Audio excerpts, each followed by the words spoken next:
What's up, everybody? This is Craig from 9V Games, and first off, I'd just like to apologize for the quality. I'm just using the camera that's on my laptop because I got home late and I do want to put this video up tonight. Plus, you don't care about all this. You just want to see what's over here. So let's get it started. Today's another classic game review, and we are going to be doing Rocket Knight Adventures for the Sega Genesis. I know I've been doing a lot of Nintendo games lately, and I feel like I need to spread it out a little bit. And Rocket Knight was actually the first game grab, technically, that I did a video for. It's actually my very first video on this channel. And Justin ended up getting it for me because I ended up buying a Retro Gen, which is essentially just a Sega Nomad with a way crisper screen. And there are some issues with certain games, like Sonic 2 has a little bit of sound issues, and that's about it though. Everything else seems to work just fine. You can play European games on it because it's got a PAL switch on the bottom, so definitely check this out. You can get it for 30 bucks is the prices I've been seeing for it. So, on to the game. Rocket Knight Adventures. Rocket Knight Adventures was a huge part of my childhood. Not this actual game, but the sequel, Sparkster. Sparkster, Adventures of the Rocket Knight, whatever. Sparkster was great, and I never got to play this game. And the only reason that I even played Sparkster because I wouldn't have looked twice at it.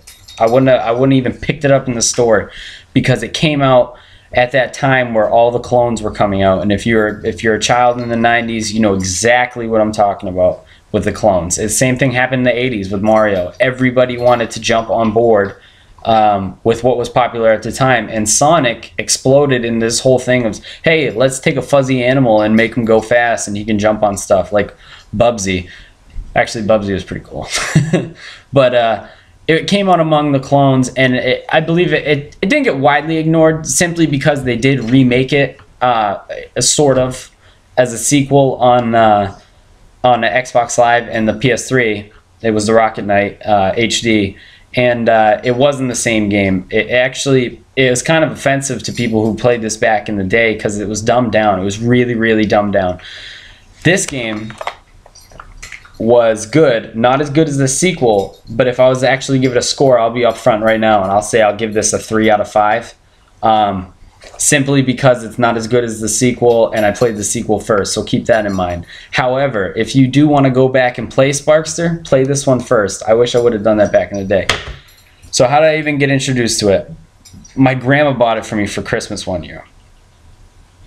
Anybody who's experienced that had their grandma be like, I'm gonna buy my sonny a game, and then you play it and it's, I don't know, Glover. It's something like Glover or Superman 64, something like that. Something you don't want to play, you know. So I had this game sitting around. I had it kicking around for like 6 months, and I didn't even open it. And finally one day I was bored. I didn't have anything to play. I was probably grounded for trying to set, you know, my cat on fire, something like that. And I ended up playing it, and it was really good. It blew me away. It was probably one of the best platformers I ever played. So naturally, this is a game that I carried on throughout my years. I played it when I was a little kid. I played it when I was a teenager. I'll play it when I'm an adult.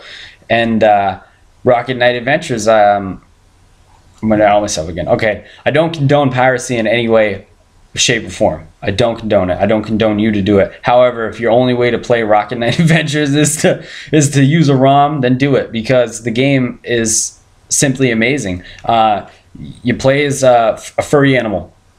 You get a jetpack attached to you, and you have a sword. And you have to fight through hordes of pigs that are trying to take you down, and at the end, there's 7 stages. You have to fight your nemesis, Axel Gear, who is the same as you, except you're in blue armor, and he's in the red and black armor, which is where they totally stole the idea for Sonic's nemesis, their Shadow the Hedgehog. They totally stole it from Rocket Knight. I guarantee you, no originality in it whatsoever. He's the brooding, you know, oh, look at me, I'm an emo. But Rocket Knight was great. He didn't really get his attitude in this one. He had his attitude in the second game. But this is where it started, and this game was still good. The thing that set it apart for me is the fact, like I said, you have a jetpack. The jetpack was, like, amazing. Because back in the 90s, like I said, everything was all about taking a fuzzy animal, trying to make him badass. And most of the time, it didn't work.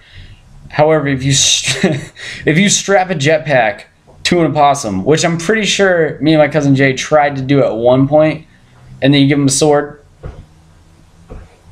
You got a mixture for fun. You got a mixture for awesome. And I really think that attributed to anybody my age saying they abused some kind of small animal because you wanted to recreate this stuff. And it was difficult too. I do remember it being difficult. I remember it now being difficult. Watch, I'm probably dying right now in this. I'm recording this before I do the picture-in-picture because I want to make it look good, and I might not be able to because you know, games today are very forgiving, and they have the auto saves, and the, you know, there's no lives. Everything is continue as much as you want. You die, continue. You die, continue. This was you die, you lose your 3 lives, you get a couple continues, and you are done, and that's it. You need to start over again. And I think games like that need to come back like that. And basically, what I would want, this is a half. This is a half of a throwback review, and also a remake this, because I would love to see Rocket Knight HD, this version redone, and then 6 months later put out Sparkster HD. And I know you can do it. I know you can do it, Konami. I know you dropped the ball, and you know you did too when you did the sequel, which would technically be Rocket Knight 3. It wasn't that good. It wasn't. I mean, it was okay. It looked good, but why can't you just make this on the same engine that you did with the last release of Rocket Knight 3, that's what I'm going to call it. Because I know you can do it. You have Axel Gear in there. You have the pigs. You have the wolves. Do it. Do it. It was amazing.